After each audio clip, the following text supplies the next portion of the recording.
My father was, he is on the left here, my father was officer of the General Staff of the Soviet Army. He was inspector of land forces, Soviet troops stationed in countries like Mongolia, Cuba, East European countries. This is the picture taken at the entrance of my Institute of Oriental Languages. It's a part of Moscow State University. As every Soviet student, I was, quote-unquote, volunteering for harvesting grain in Kazakhstan. By the end of my training in school, I was recruited by the KGB. This picture was taken on that day, and you can see again how happy it feels to be recruited by the KGB. Pay special attention to number of bottles on the table. One of my functions was to keep foreign guests permanently intoxicated the moment they land at Moscow airport. In 1967, the KGB attached me to this magazine, Look magazine. A group of 12 people arrived to USSR from United States to cover the 50th anniversary of October Socialist Revolution in my country. From the first page to the last page, it was a package of lies.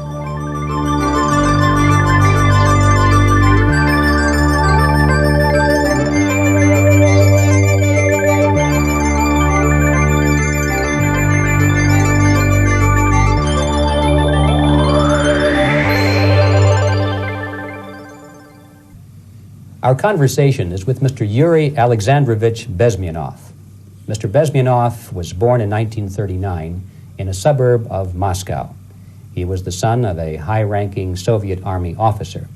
He was educated in the elite schools inside the Soviet Union and became an expert in Indian culture and Indian languages. He had an outstanding career with Novosti, which was the, and still is, I should say, the press arm or the press agency of the Soviet Union. It turns out that this is also a front for the KGB. One of his interesting assignments was to brainwash foreign diplomats when they visited Moscow. And he'll tell us a little bit about how they did this and how they planted information which eventually wound up in the press of the free world. He escaped to the West in 1970 after becoming totally disgusted with the Soviet system, and he did this at great risk to his life. He certainly is one of the world's outstanding experts on the subject of Soviet propaganda and disinformation and active measures. Mr. Bezmenov, I'd like to begin by having you tell us a little bit about some of your childhood memories. Well, the most vivid memory of my childhood was Second World War, or to be more precise, the end of the Second World War, when all of a sudden United States, from a friendly nation, which helped us to defeat Nazism, turned overnight into a deadly enemy. And it was very shocking because all newspapers were trying to present an image of belligerent, aggressive American imperialism. Most of the things that we were taught is that United States is aggressive power, which is just about to invade our beautiful, free socialist country, that American CIA is dropping Colorado beetles on our beautiful potato fields to eliminate our crops, and each schoolboy had a picture of Colorado bug on the back page of his notebook, and we were instructed to go into collective fields to search for those little Colorado bugs. Of course, we couldn't find any, neither we could find many potatoes, and that was explained again by the encroachments of the decadent imperialist power. The anti-American paranoia, hysteria in the Soviet propaganda was to such of such a higher degree that many less skeptical people or less stubborn would really believe that United States is just about to invade our beautiful motherland, and some secretly hope that it will come true. That's interesting. Yes. Well, getting back to life inside the Soviet Union or inside communist countries in general, in this country, at the university level primarily, we read and hear that the Soviet system is different from ours, but not that different, and that there is a convergence developing between all of the systems of the world, and that really it doesn't make an awful lot of difference what system you live under because you have corruption and dishonesty and tyranny and all that sort of thing. From your personal experience, what is the difference between life under communism and life in the United States? Well, life is obviously very much different for simple reason that the Soviet Union is a state capitalist economically. It's a state capitalism where an individual has absolutely no rights, no value, his life is nothing, it's just like an insect. He is disposable, whereby in the United States, even the worst criminal is treated as a human being. He has a fair trial, and some of them capitalize on their crimes. They publish their memoirs in their prisons and get handsomely paid by your crazy publishers. The differences, of course, in the daily life are very various, depending on whom we are talking about. In my own private life, I never suffered from communism simply because I was brought up in a family of high-ranking military officer. Most of the doors were open for me. Most of my expenses were paid by the government, and I never had any troubles with the authorities or with the police. So, in other words, I would say I enjoyed, or I had good reasons to enjoy, all the advantages of so-called socialist system. My main motivations to defect had nothing to do with affluence. It was mainly moral indignation, moral protest, rebellion against the inhuman methods of the Soviet system. Well, specifically, what did you object to? I objected, first of all, against oppression of my own dissidents and intellectuals.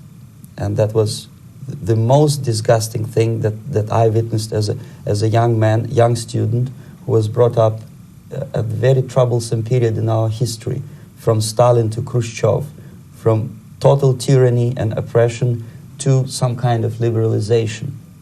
Second, when I started working for the Soviet embassy in India, to my horror, I discovered that we are millions times more oppressive than any colonial or imperialist power in the history of mankind.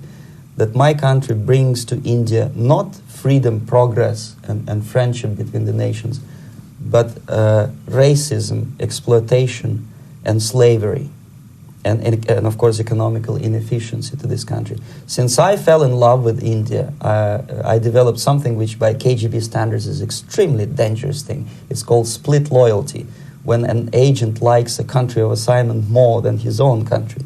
I literally fell in love with this beautiful country, a country of great contrasts, but also great humility, great tolerance, and philosophical and intellectual freedoms.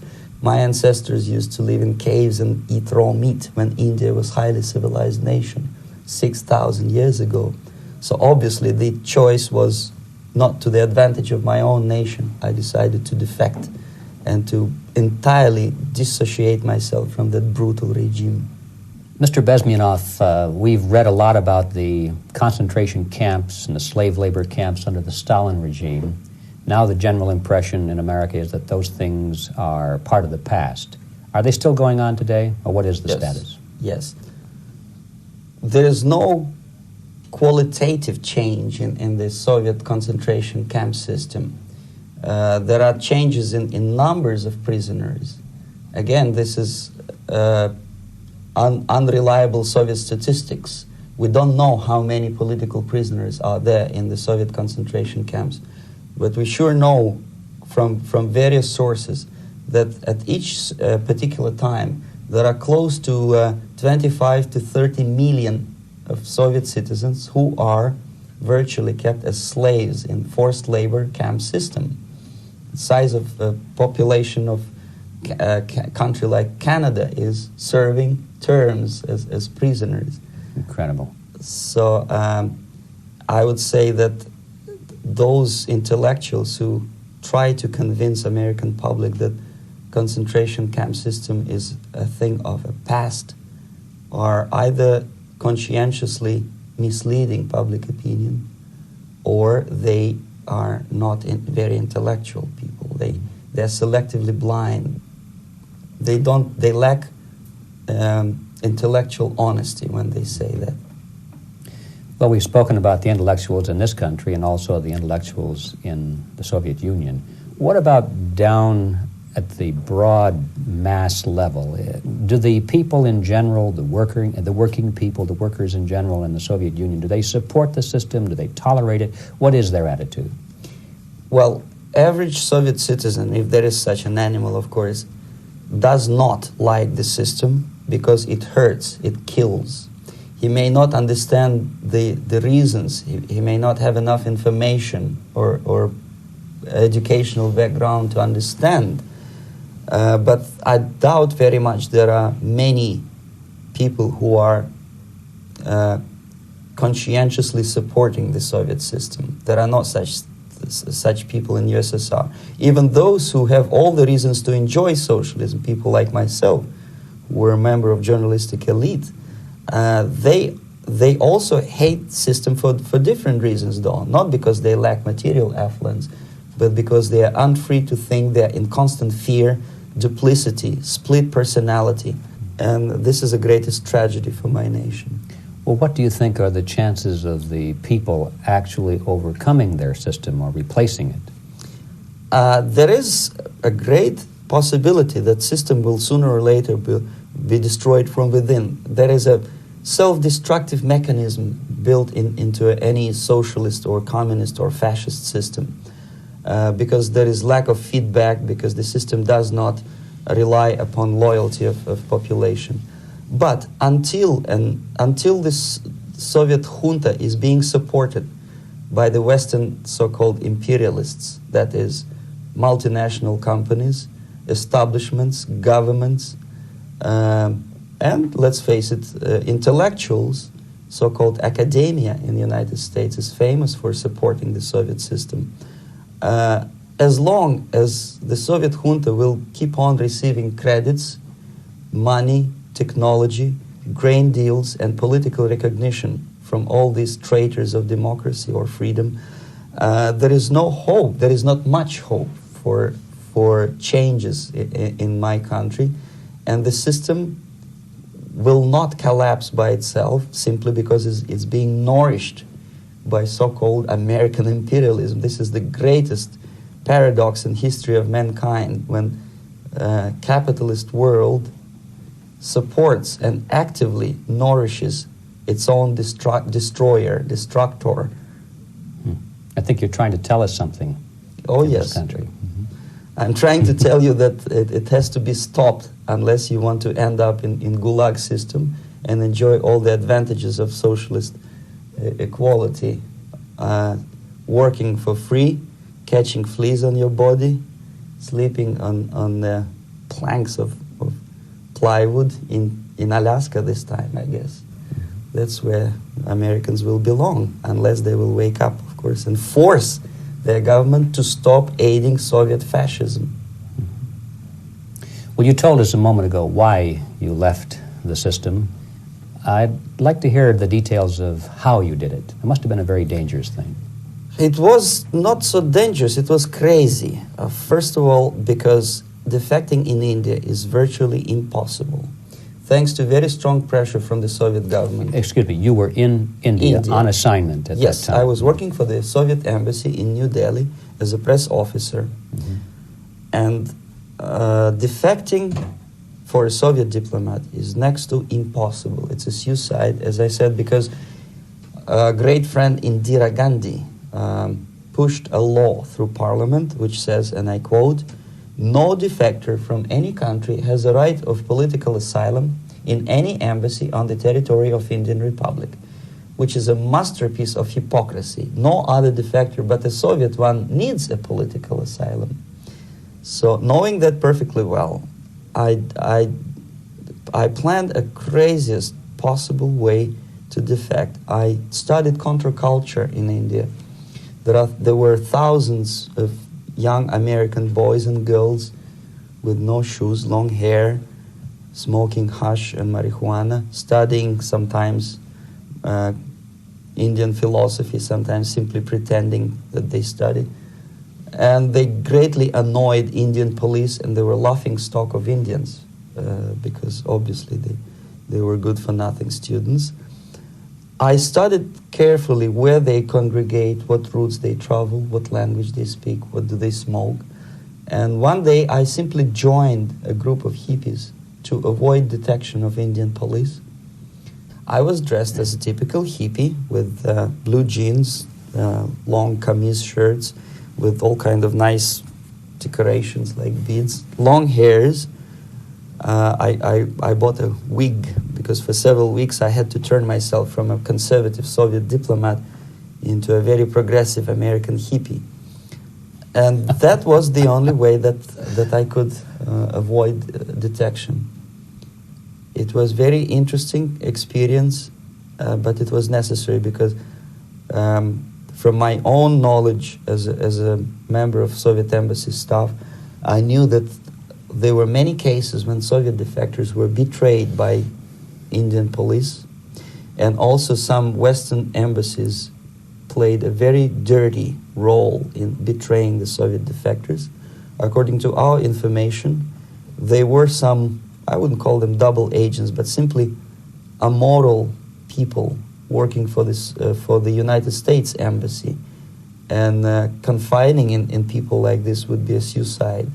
So I had to be extremely careful. I could not trust anyone, and that was the reason for such a crazy way to defect. Well, had you been caught in the act of trying to get out, what would have happened to you? Oh, most likely I would end up in concentration camp. Or, depending on the situation and on the whim of some bureaucrat in KGB, maybe even executed. This is normal practice. Quietly, of course, not publicly. But that would be the end of my defection, of course. Well, when did you finally make it to the United States? In 1970, after about 6 months of debriefing in Athens by the CIA, and I presume FBI too, they let me go first to Germany, then to Canada. That was my decision. I had to change my identity to protect my family and my friends in USSR. And also I was a little bit paranoid knowing that both Soviet KGB and probably some double agents within the American system may be after me. So I wanted to settle down as far away as possible. I requested CIA to give me some kind of new identity and just let me go on my own. And I settled in Canada. I was a student. I changed many professions, from farm help and laundry truck driver to language instructor and broadcaster for Canadian Broadcasting Corporations in Montreal. Well, have you had any threats on your life or any yes. unpleasant In about 5 years, KGB eventually discovered that I am working for Canadian Broadcasting. I made a very big mistake. I started working for overseas service of CBC, which is similar to Voice of America, in Russian language. And of course, monitoring service in USSR picked up every new voice. Every new announcer they would make it a point to discover who he is. And in 5 years, sure enough, slowly but surely, they discovered that I am not Thomas Schumann, that I am Yuri Alexandrovich Bezmenov, and that I'm working for Canadian Broadcasting, and undermining beautiful détente between Canada and USSR. And the Soviet ambassador Alexander Yakovlev made it his personal effort to discredit me. He complained to Pierre Trudeau, who is known to be a little bit soft on socialism. And the management of CBC behaved in a very strange, cowardly way, unbecoming to representatives of an independent country like Canada. They listened to every suggestion that Soviet ambassador gave, and they started shameful investigation, analyzing content of my broadcasts to USSR. And sure enough, they discovered that some of my statements were probably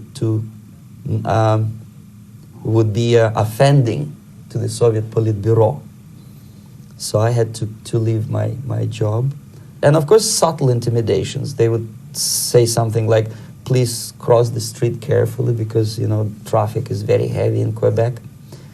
And fortunately, I know about the psychology and the logic of activity of the KGB, and I never allowed myself to be intimidated. This is the worst thing. This is what they expect a person, a defector, to be intimidated. Once they spot that you are scared, they keep on developing that line, And then eventually you either have to give up entirely and work for them, or they neutralize you. They would definitely stop all kind of political activity, which they failed to do in my case, because I was stubbornly working for the Canadian Broadcasting. And in response to their intimidations, I said that, look, this is a free country, and I am as free as you are. And I also can drive very fast. And gun control is not yet established in Canada, so I had a couple of good shotguns in my basement. So welcome to visit me someday with your Kalashnikov's machine guns. So obviously it didn't work. Intimidation didn't work. So they tried different approach, as I described. They approached on the highest level, on the level of Canadian bureaucracy. And on that level they were successful. On that level they were successful. On individual level they failed flat. Mr. Bezmenov has brought a series of slides with him that he has taken from the Soviet Union, and I think this is a good time to take a look at the slides. Yes. Now, the viewers will be able to see these slides as we talk about them. Yes, this is a collection of slides which are, some of them are snapshots from my family album, some of them are documents which I smuggled from the Soviet embassy, and some are reproductions from local mass media. I usually show them to establish my credibility as a defector. This is a picture of my native town, Mytishi, about 20 miles north from Moscow. Characteristically, there is a statue of Comrade Lenin in the central square. This is myself at the age of 7, again, characteristically, under the statue of Comrade Stalin, extending his friendly hand to peoples of the world. At that age, of course, I was still idealistically minded young communist, and I still believe that sooner or later things will go for better. But I realized that the system stinks, that something is fishy, and that ideology is fake, and the propaganda about advanced Soviet agriculture simply didn't meet the criteria of reality. If they talk about abundance of food and there is none in the stores, there must be something wrong.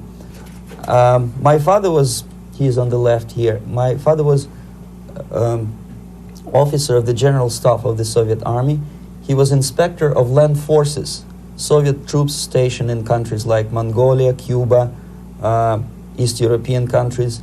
Were he alive today, most likely he would be inspecting Soviet troops in Nicaragua, Angola, and many other parts of the world.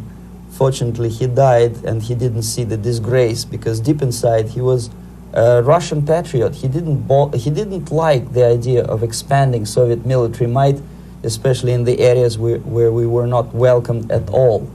Unlike many other military officers, he was reporting directly to the Minister of Defense, bypassing KGB and diplomatic service. In other words, he was a trusted military professional. And my impression that this type of people are much less hawkish and adventuristic than party bureaucrats in Kremlin. When American mass media describes Soviet military as potentially dangerous counterpart for Pentagon, I simply laugh, because I know better. I know that the most dangerous part of the Soviet power structures are not military at all.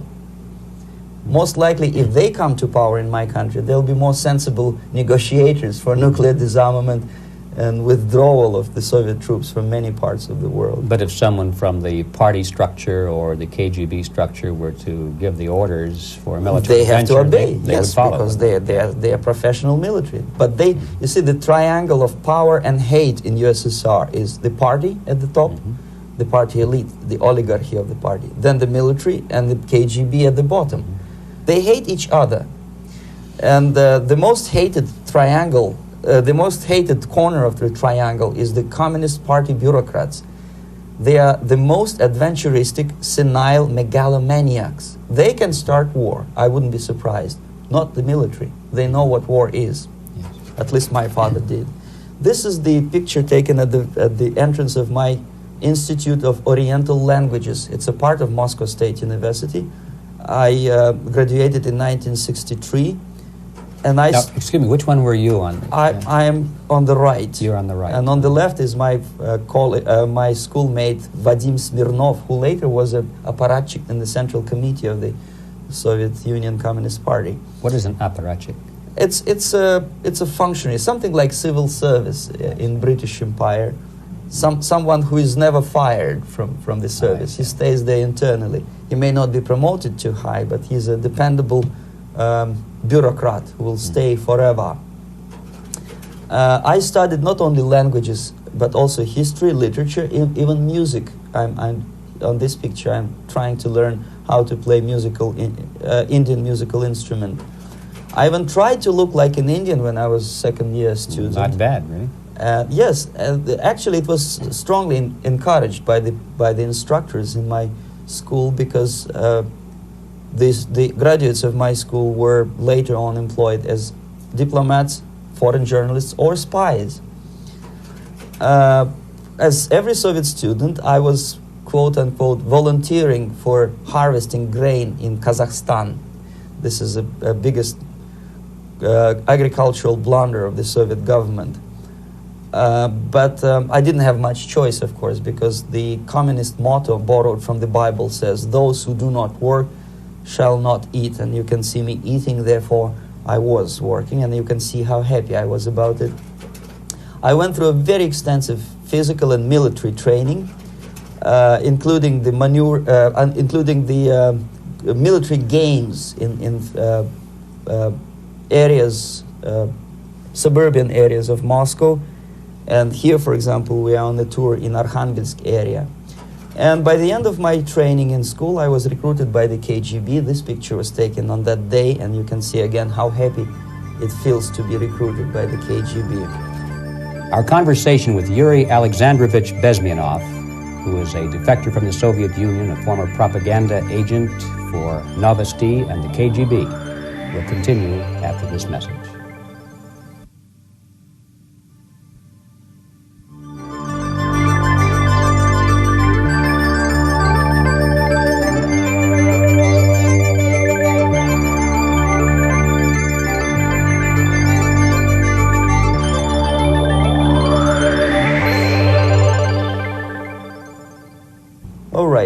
As every student in USSR, I went through very extensive physical and military training and civil defense training too. Unlike in the United States, where civil defense is virtually non-existent, zero. In USSR, every student, whatever his major subject, has to go through very extensive 4-year military and civil defense training. You can see me here with a group of students during one of the war games near Moscow. The main idea, of course, is to prepare a huge reserve army of the USSR. Each student has to graduate as a junior lieutenant. In my case, it was administrative and military intelligence service. My first assignment was to India as a translator with the Soviet Economical Aid Group, building refinery complexes in Bihar state and Gujarat state. At that time, I was still naively, idealistically believing that what I was doing contributes to the understanding and cooperation between the nations. It took me quite a number of years to realize that what we were bringing to India was a new type of colonialism, 1,000 times more oppressive and exploitative than any colonialism or imperialism in history of mankind. But at that time, I was still hoping that, well, maybe it's not that bad, could be worse, and things may go for better. And I even tried to implement the beautiful Marxist motto, proletarians of all the countries unite. I tried to unite with a nice Indian girl, and I was fascinated by Indian culture, by the family life in this country. But obviously, Communist Party had different plans for my genes, so I had to marry this beautiful Russian girl. In the span of my career, I married 3 times. Most of these marriages were marriages of convenience on advice from the Department of Personnel. This is normal practice in USSR. When a Soviet citizen is assigned to a foreign job, he has to be married, either to keep family in USSR as hostages, or, if it's a convenience marriage like mine, so that the husband and wife are virtually informers on each other to prevent defection or contamination by decadent imperialist or capitalist ideas. In my case, I hated that girl so much that the moment I landed in Moscow, we were divorced, and I married later, second time. By the end of my first assignment in India, I was promoted to the position of public relation officer. You can see me here translating a speech by a Soviet boss. And you're on the right. I'm on the right here, yes. And it was, the occasion was commissioning of the refinery complex in Bihar, Barauni. Back in Moscow, I was immediately recruited by Novosti Press Agency, which is a propaganda and ideological subversion front for the KGB. 75% of the members of the Novosti are commissioned officers of the KGB. The other 25 are, like myself, co-opted agents who are assigned to specific operations. In this particular case, you can see me talking to students of Lumumba Friendship University in Moscow. This is a huge school under the direct control of the KGB and Central Committee, where future leaders of the so-called national liberation movements are being educated and selected carefully. And some of them have absolutely, this, for example, is a group of students from Lumumba. They don't look like students at all. They look more like military, and that's exactly what they were. They were dispatched back to their countries to be leaders of the so-called national liberation movements, or to be translated into normal human language, leaders of international terrorist groups. Another area of activity when I was working for the Novosti was to accompany groups of so-called progressive intellectuals, writers, journalists, publishers, teachers, professors of colleges. You can see me here in Kremlin. I'm second on the left, with a group of Pakistani and Indian intellectuals. Most of them pretended they don't understand that we are actually working on behalf of the Soviet government and the KGB. They pretended that they are actually being guests, VIP intellectuals, that they are treated according to their merits and their intellectual abilities. For us, they were just a bunch of political prostitutes to be taken advantage for various propaganda operations. Therefore, you can see perfectly well the senior colleague of mine on the left doesn't really have that much respect on his face, and myself with a very skeptical smile, typical KGB sarcastic smile, anticipating another victim of ideological brainwashing. This is how a typical conference in Novosti headquarters in Moscow looked like. Sitting in the middle is Boris Burkov, the then director of Novosti Press Agency, high-ranking party bureaucrat in the Department of Propaganda. I am standing next to a famous Indian poet, Sumitranandan Pant. He was famous because he was an author. He was the author of a famous poem titled Rhapsody to Lenin. That's why he was invited to USSR, and everything was paid by the Soviet government. Pay special attention to number of bottles on the table. This is one of the ways to kill the awareness or curiosity of foreign journalists. One of my functions was to keep foreign guests permanently intoxicated the moment they land at Moscow airport. I had to take them to the VIP lounge and toast to friendship and understanding between the nations of the world. Glass of vodka, then a second glass of vodka. And in no time, my guests would be feeling very happy. They would see everything in kind of pink, nice color. And that's the way I had to keep them permanently for the next 15 or 20 days. At a certain point in time, I had to withdraw alcohol from them so that some of them who are the most recruitable would feel a little bit shaky, guilty, trying to remember what they were talking last night. That's the time to approach them with all kind of nonsense, such as joint communique or statement for Soviet propaganda. That's the time they are the most flexible. And of course, what they didn't understand, they didn't realize or pretended not to realize, that myself, who was drinking together with them, was not drinking at all. I had ways to get rid of alcohol through various techniques, including special pills which were given to me by my colleagues. But they were taking it seriously. In other words, they would consume quite large volumes of alcohol and feel quite uneasy next morning. In 1967, the KGB attached me to this magazine, Look magazine. A group of 12 people arrived to USSR from United States to cover the 50th anniversary of October Socialist Revolution in my country. From the first page to the last page, it was a package of lies, propaganda cliché, which were presented to American readers as opinions and deductions of American journalists. Nothing could be far from truth. These were not opinions. They were not opinions at all. They were the clichés which the Soviet propaganda wants American public to think that they think. If it does make any sense at all.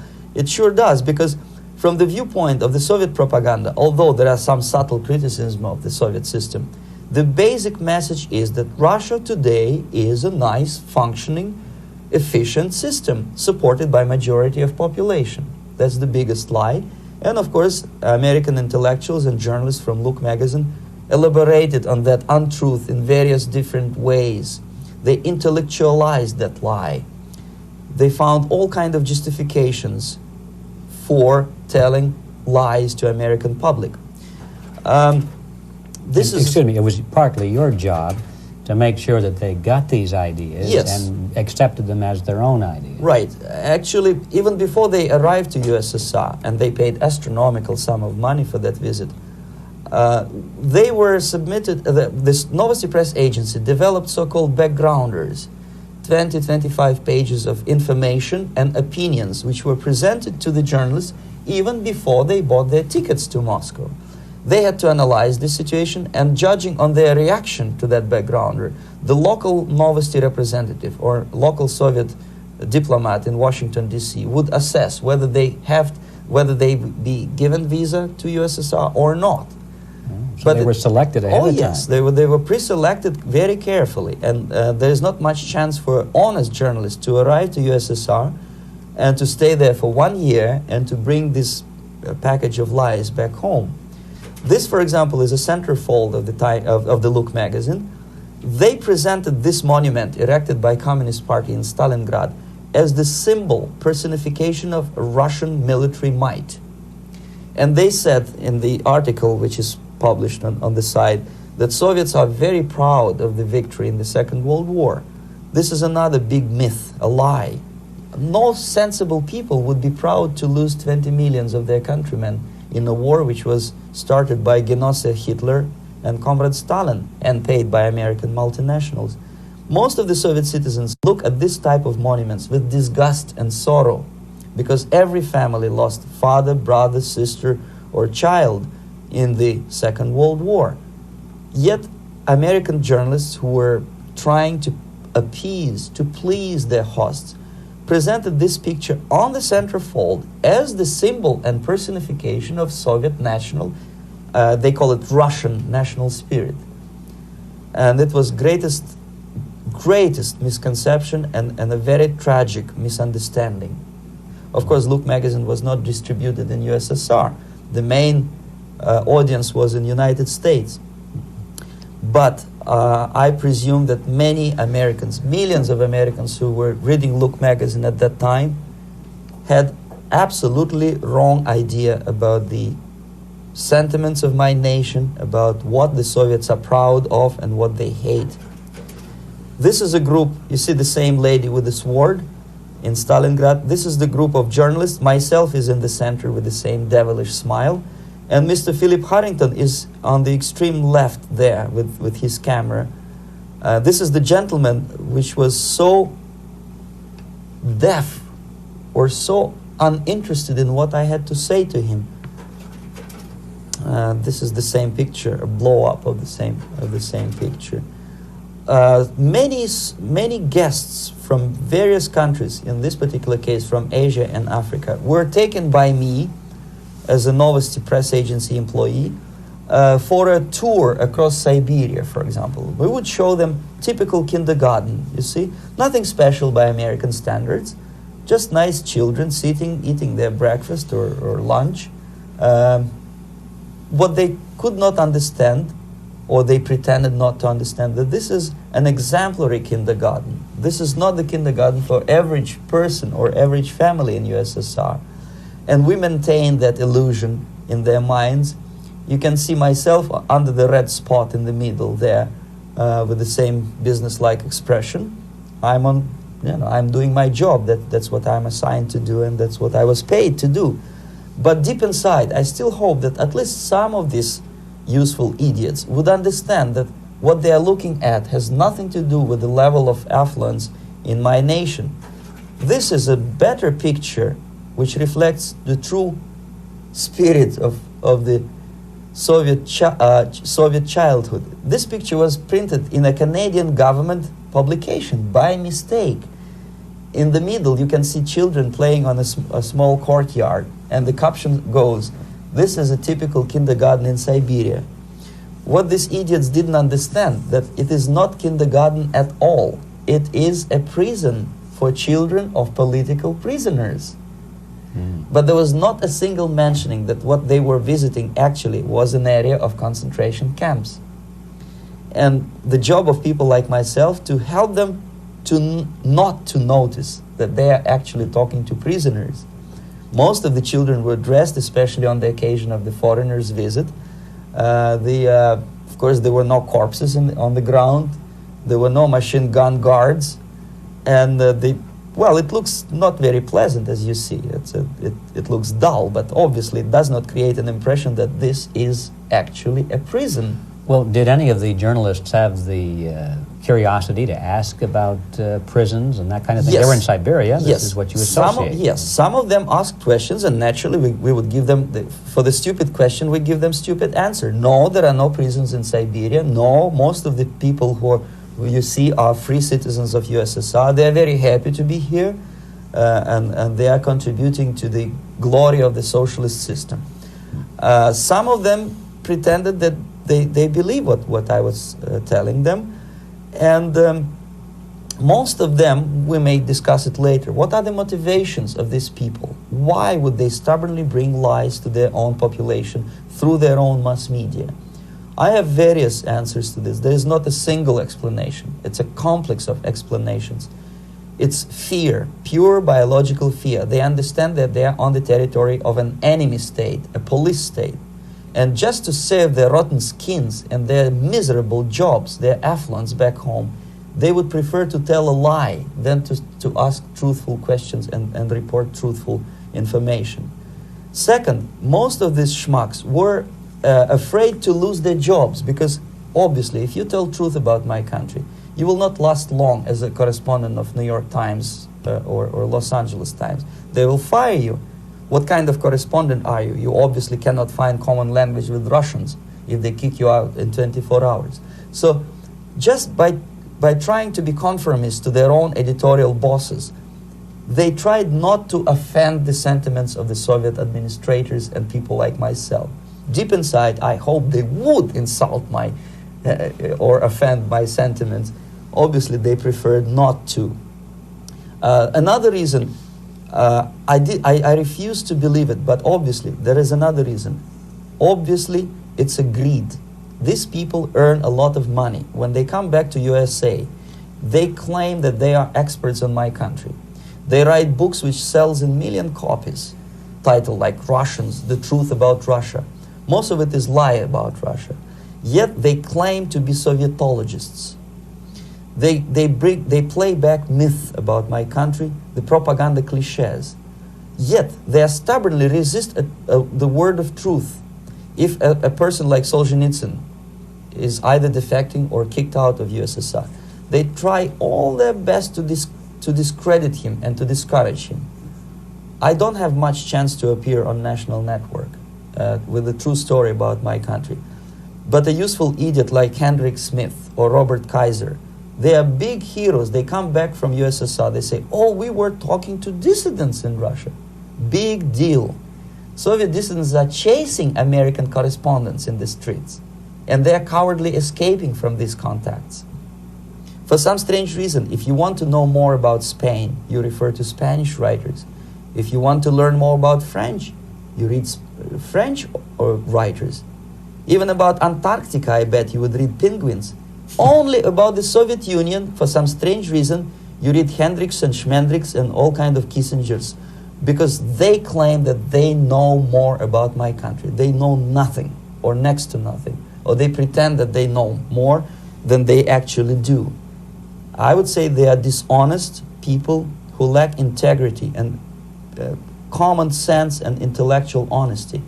They bring back all kind of stories like that. A kindergarten in Siberia. Omitting the most important fact, it's a prison for children of political prisoners. Another greatest example of monumental idiocy of American politicians. Edward Kennedy was in Moscow, and he thought that he is a popular, charismatic American politician who is easygoing, who can smile, dance at the wedding in Russian Palace of Marriages. What he did not understand, or maybe he pretended not to understand, that actually he was being taken for a ride. This is a staged wedding, especially to impress foreign media or useful idiots like Ed Kennedy. Most of the guests there, they had security clearance, and they were instructed what to say to foreigners. This is exactly what I was doing. You can see me in the same damn wedding palace in Moscow where Ed Kennedy was dancing here. You see, smiling. He thinks he's very smart. From the viewpoint of Russian citizens who observe this idiocy, he's narrow-minded, egocentrical idiot who tries to earn his own popularity through participation in propaganda farces like this. Here you can see myself. On the right, again, exemplary Soviet bride. On the left, 3 journalists from various countries, Asia, Africa, and Latin America. Obviously, they enjoying the situation. They will go back home and write the reports. We were present on a regular Soviet wedding. They were not present on a regular Soviet wedding. They were present, they were parts of a farce, of a circus performance. Another thing which I had to sometimes risking my life to explain to foreigners. Time magazine, for example, is very critical of South African racist regime.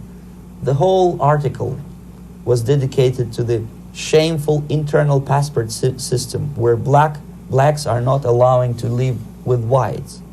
For some strange reason, for the last 14 years since my defection, nobody wanted to pay attention to my passport. This is my passport. It also shows my nationality, and it has a police rubber stamp, which is called propiska in Russian language, which assigns me to a certain area of residence. I cannot leave that area, same way as this black man cannot leave the area in South Africa. Yet we call South African government racist regime.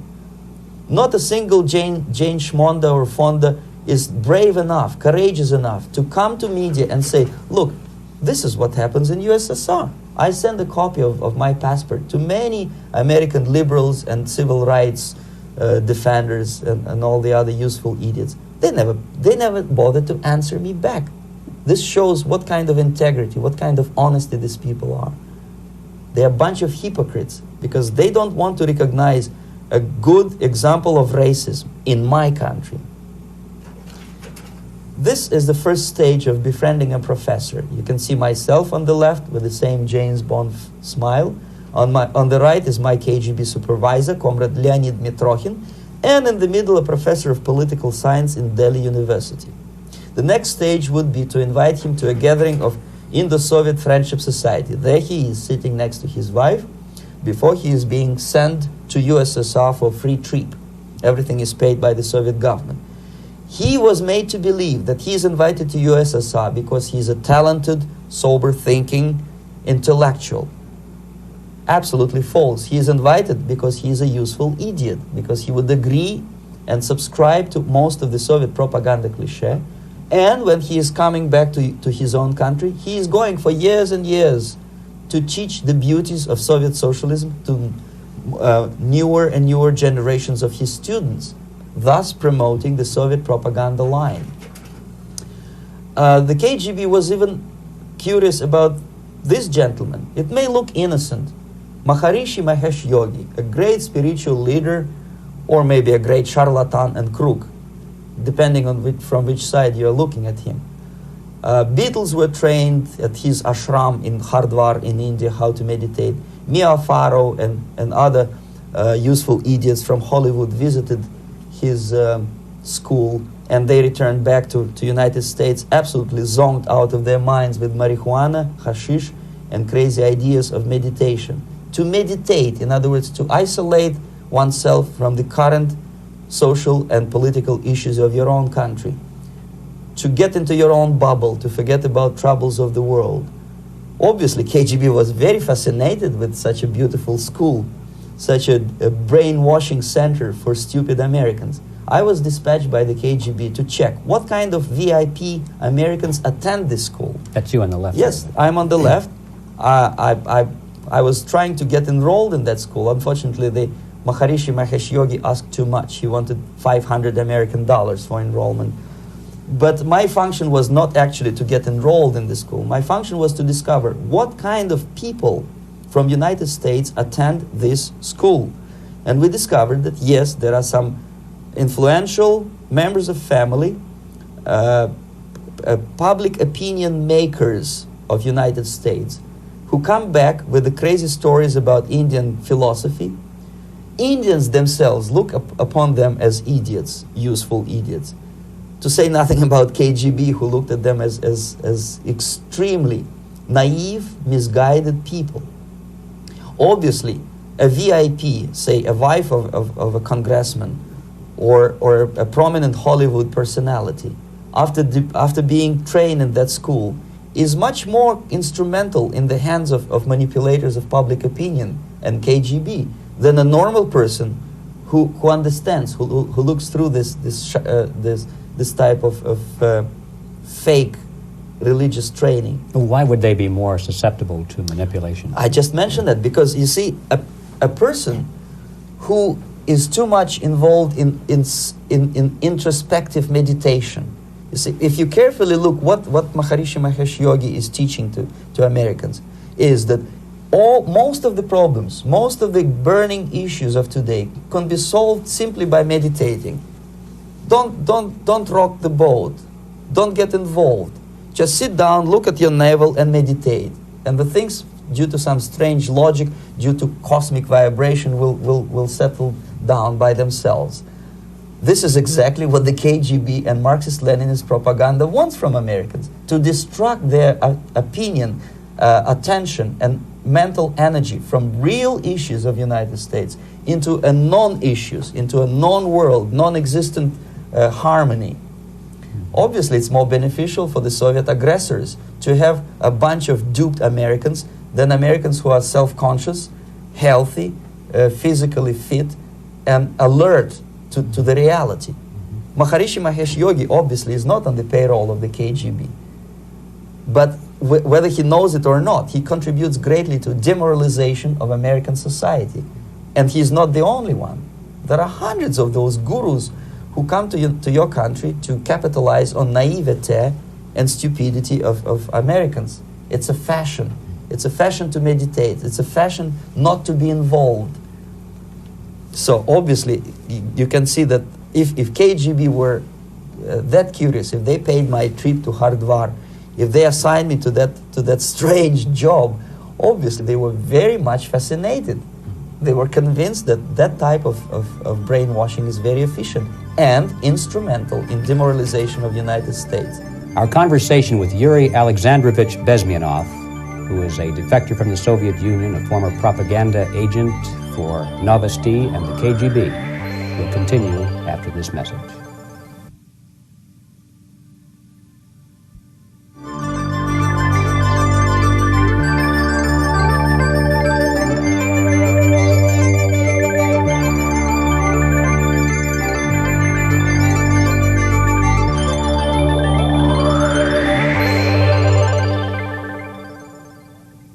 This picture shows the part of the building of USSR embassy and my supervisors. On the left is Comrade Mehdi, an Indian communist, and on the right, Comrade Mitrokhin, my supervisors in the secret department of research and counter-propaganda.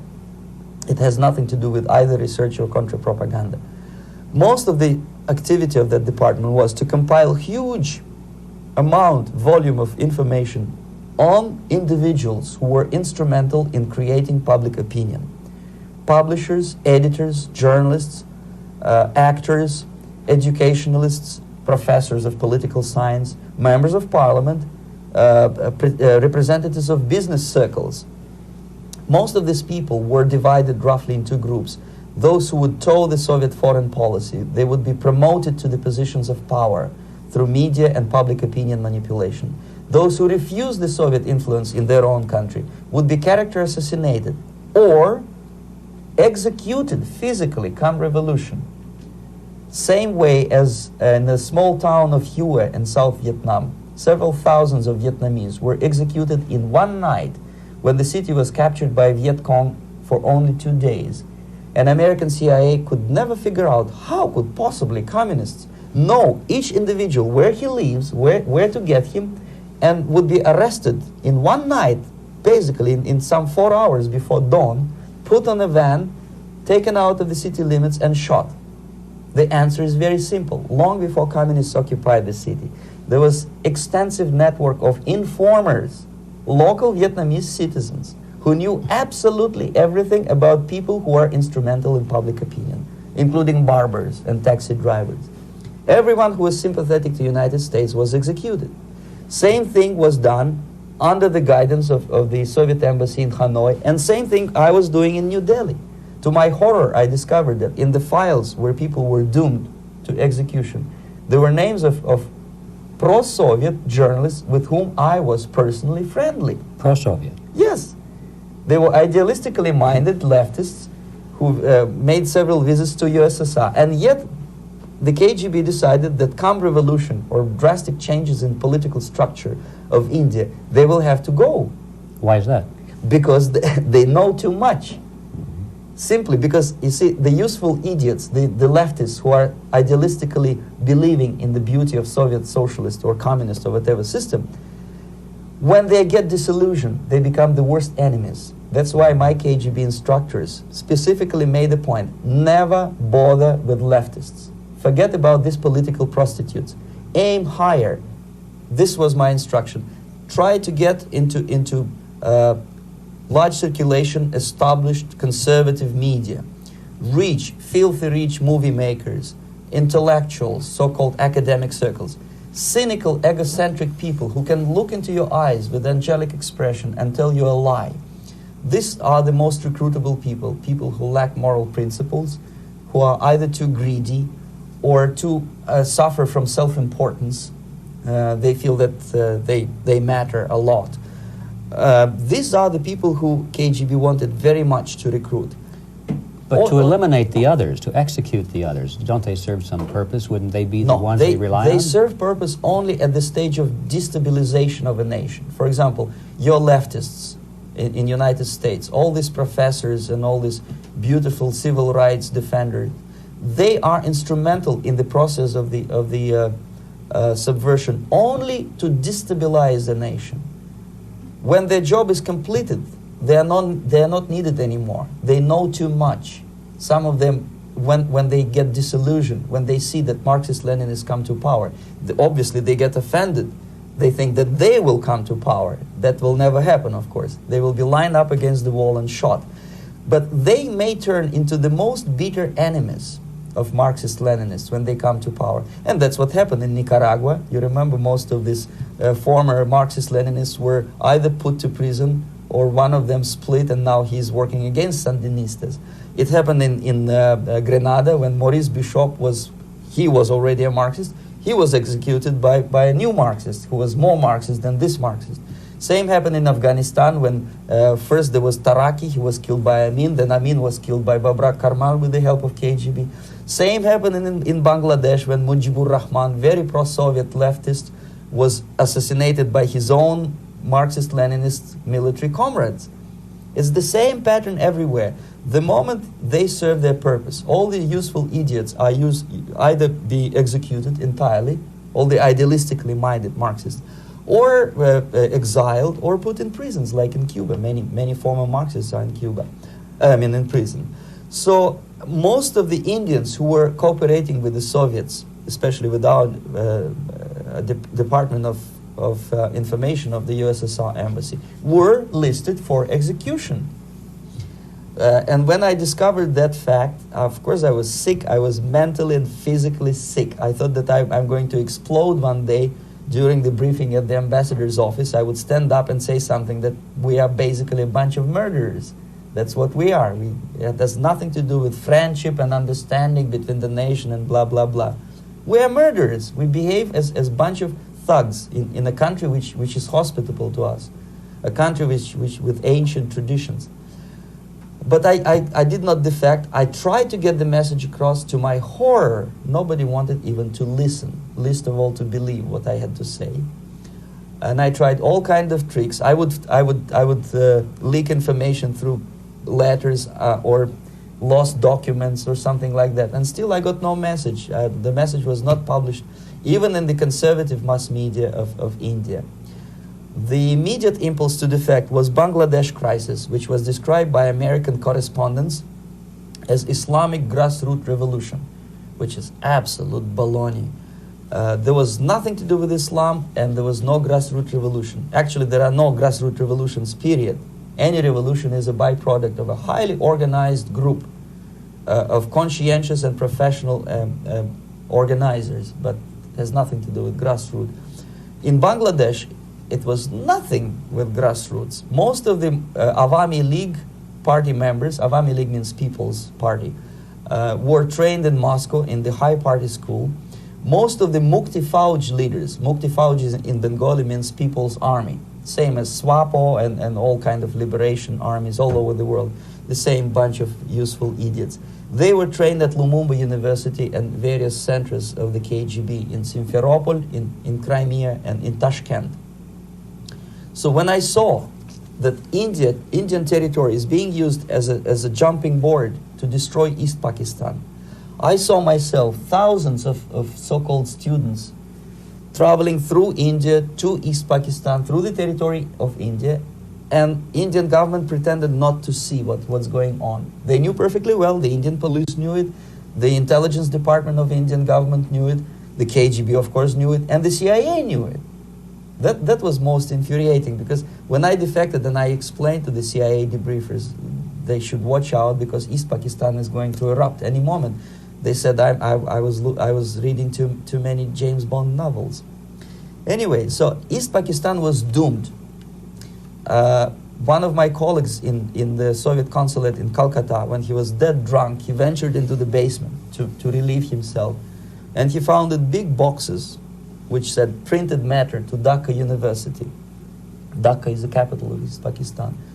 And since he was drunk and curious, he opened one of the boxes and he discovered not printed matter. He discovered Kalashnikov guns and ammunition in there.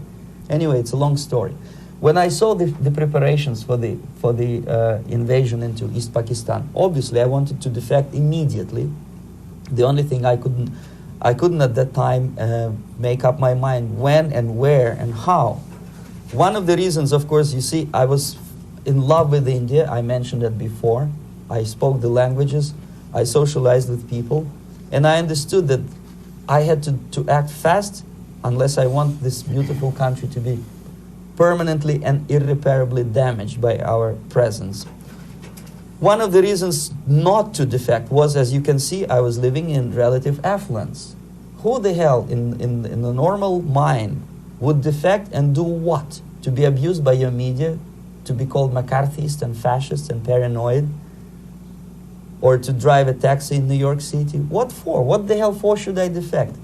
To be abused by Americans, to be insulted in exchange for my effort to bring the truthful information about impending danger of subversion. As you can see, I was living in quite a comfortable conditions next to swimming pool, where Indians were not allowed, by the way. I was highly paid expert in propaganda. I had my family. I was respected by my nation. My career was cloudless. The third reason, how to defect with the family. To defect with the baby and the wife would be virtual suicide, because according to law, that hypocritical law which I quoted before, the Indian police will have to hand me over back to the KGB, and that will be the end of my defection and probably my life. Again, I cannot smuggle my wife because she was not quite sure what I was doing. She was not that idealistically involved, and she was definitely not in the total picture of what I was doing for the KGB. She would be shocked if I put her in my van and drive her to the American embassy or elsewhere. That would be a greatest danger. So again, I had to defect in such a way that my defection would look as simple disappearance. And there were many cases like that when the Soviet agents simply disappeared, either killed in action or, thanks to their curiosity and their close contacts with radicals, some of them were killed by the Marxists, by the way. It happened in many African countries when the Soviet KGB were killed by Africans themselves. Not because they hated Marxism-Leninism, but because they were simply trigger-happy bunch of unruly characters. If you give them a machine gun, they will shoot. And some of the Soviets obviously were not careful enough to protect themselves, and they got into embarrassing situations when they were shot at the crossfire between factions of so-called liberation movements. Anyway, so I decided, as I said, to study the counterculture. I decided this probably would be the best way to disappear. I socialized with characters like this. On the left, you see, he's a barefoot American hippie. It took me quite a long time to study exactly what they were doing and how to mix with them. But eventually I did it. Most of Indian newspapers carried my picture and promise of 2,000 rupees for information about my whereabouts. But they were looking for the wrong person, because they obviously tried to stop a young Soviet diplomat in white shirt and tie, and this is how I looked at the time of defection. Nobody could possibly think that a Soviet diplomat would be as crazy as to join a bunch of hippies. That's you. Travel India and smoke hash. So I made it literally almost like a Hollywood-style detective story. From under the nose of the KGB in Bombay airport, I landed the plane and I flew to Greece, where I was debriefed by the CIA. That's basically that's all for my slides. We can turn off the projector, and that's very interesting. Well, you spoke several times before about ideological subversion. That is a phrase that I'm afraid some Americans don't fully understand. When the Soviets use the phrase ideological subversion, what do they mean by it? Ideological subversion is the process which is legitimate, overt, and open. You can see it with your own eyes. All you have to do, all American mass media has to do, is to unplug their bananas from their ears, open up their eyes, and they can see it. There is no mystery. There is nothing to do with espionage. I know that espionage intelligence gathering looks more romantic. It sells more deodorants through the advertising, probably. That's why your Hollywood producers are so crazy about James Bond type of thrillers. But in reality, the main emphasis of the KGB is not in the area of intelligence at all. According to my opinion and opinion of many defectors of my caliber, only about 15% of time, money, and manpower is spent on espionage as such. The other 85% is a slow process which we call either ideological subversion or active measures, активные мероприятия in the language of the KGB, or psychological warfare.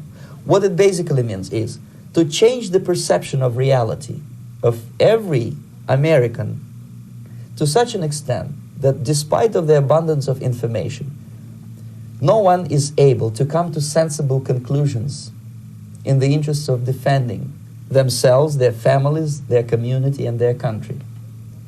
It's a great brainwashing process which goes very slow, and it's divided in 4 basic stages. The first one being demoralization. It takes from 15 to 20 years to demoralize a nation. Why that many years?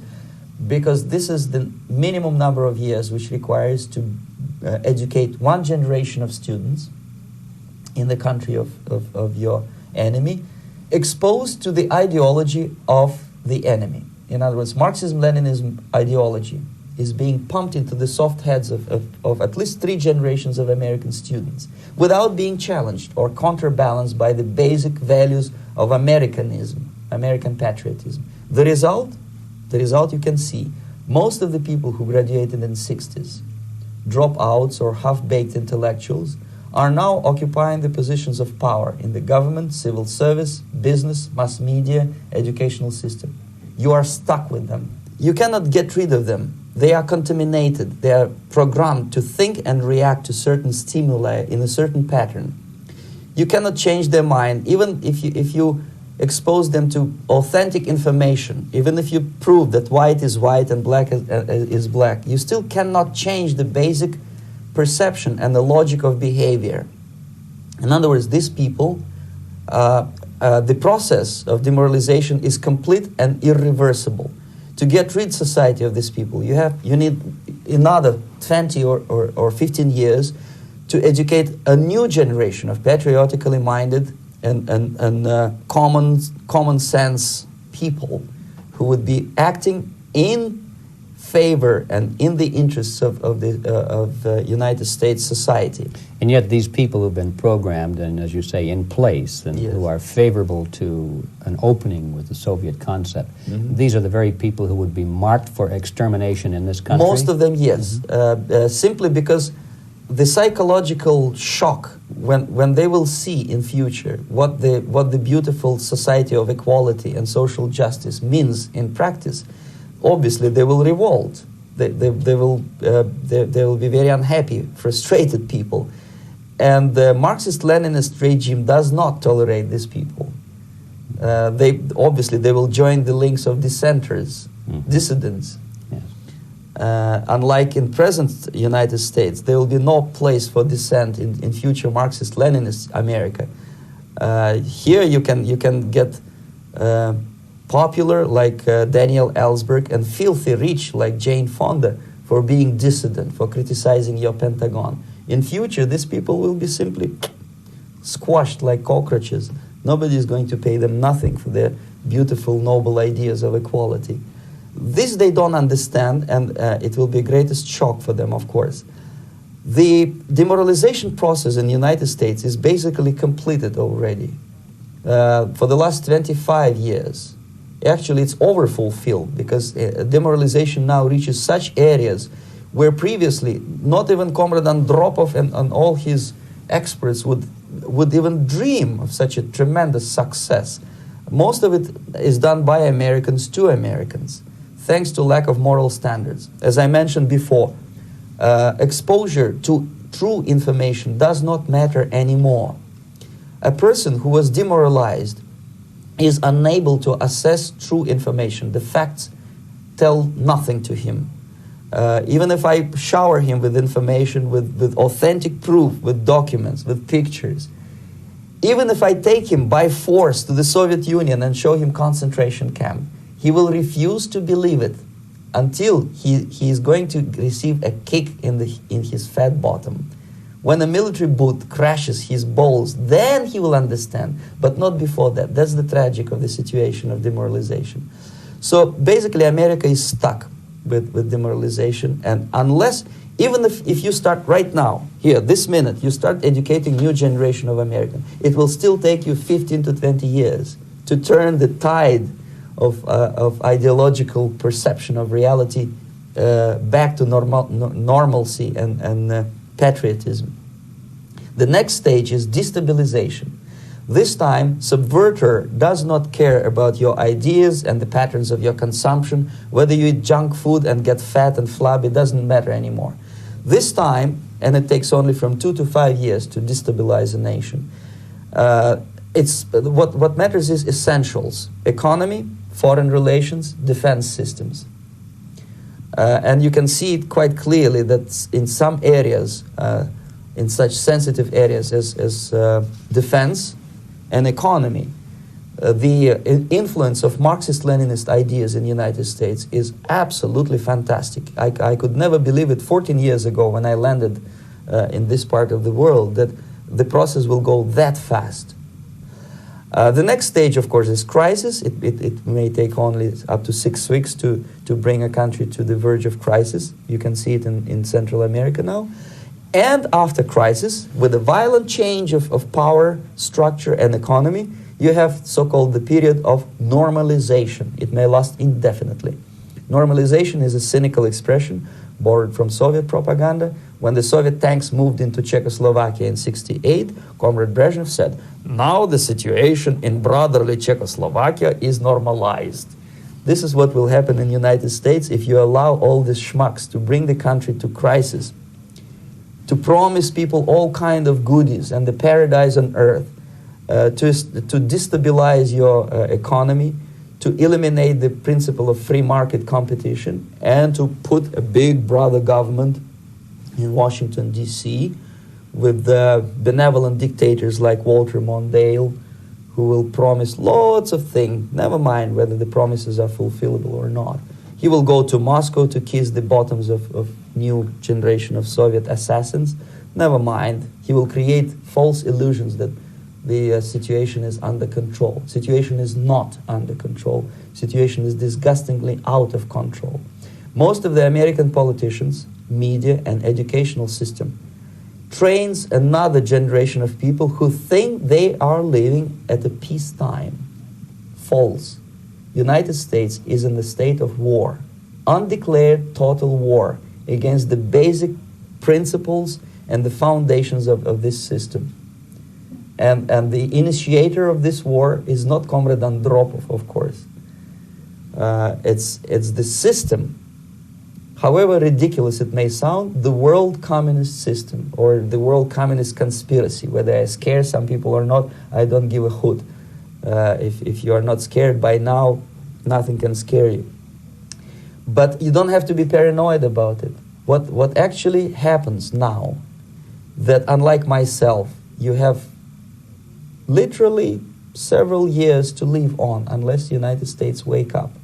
The time bomb is ticking. With every second, the disaster is coming closer and closer. Unlike myself, you will have nowhere to defect to, unless you want to live in Antarctica with penguins. This is it. This is the last country of freedom and possibility. Okay, so what do we do? What is your recommendation to the American people? Well, the immediate thing that comes to my mind is, of course, there must be a very strong national effort to educate people in the spirit of real patriotism, number one. Number two, to explain them the real danger of socialist, communist, whatever, welfare state, big brother government. If people will fail to grasp the impending danger of that development, nothing ever can help United States. You may kiss goodbye to your freedom, including freedoms to homosexuals, to prison inmate. All this freedom will vanish, evaporate in 5 seconds, including your precious lives. The second thing, the moment at least part of United States population is convinced that the danger is real, they have to force their government. And I'm not talking about sending letters, signing petitions, and all this beautiful, noble activity. I'm talking about forcing United States government to stop aiding communism. Because there is no other problem more burning and urgent than to stop the Soviet military-industrial complex from destroying whatever is left of the free world. And it is very easy to do. No credits, no technology, no money, no political or diplomatic recognition, and of course no such idiocy as grain deals to USSR.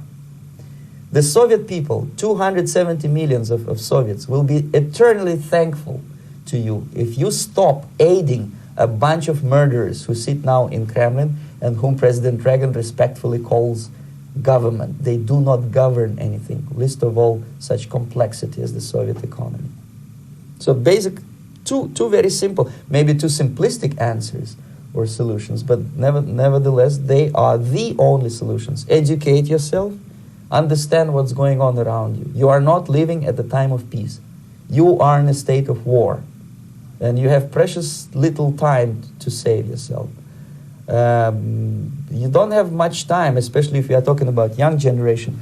There is not much time left for convulsions and sexual masturbation to the beautiful disco music. Very soon it will go, just overnight. If we are talking about capitalists or wealthy businessmen, I think they are selling the rope on which they will hang very soon. If they don't stop, if they cannot curb their unsettled desire for profit, and if they keep on trading with the monster of the Soviet communism, they are going to hang very soon. And they will pray to be killed, but unfortunately they will be sent to Alaska probably to manage industry of slaves. It's simplistic. I know it sounds unpleasant. I know Americans don't like to listen to things which are unpleasant. But I have defected not to tell you the stories about such idiocy as microfilm, James Bond type espionage. This is garbage. You don't need any espionage anymore. I have come to talk about survival. It's a question of survival of this system. You may ask me, what is it in for me? Survival, obviously, because unlike, as I said, I am now in your boat. If we sing together, we'll sing beautifully together. There is no other place on this planet to defect to.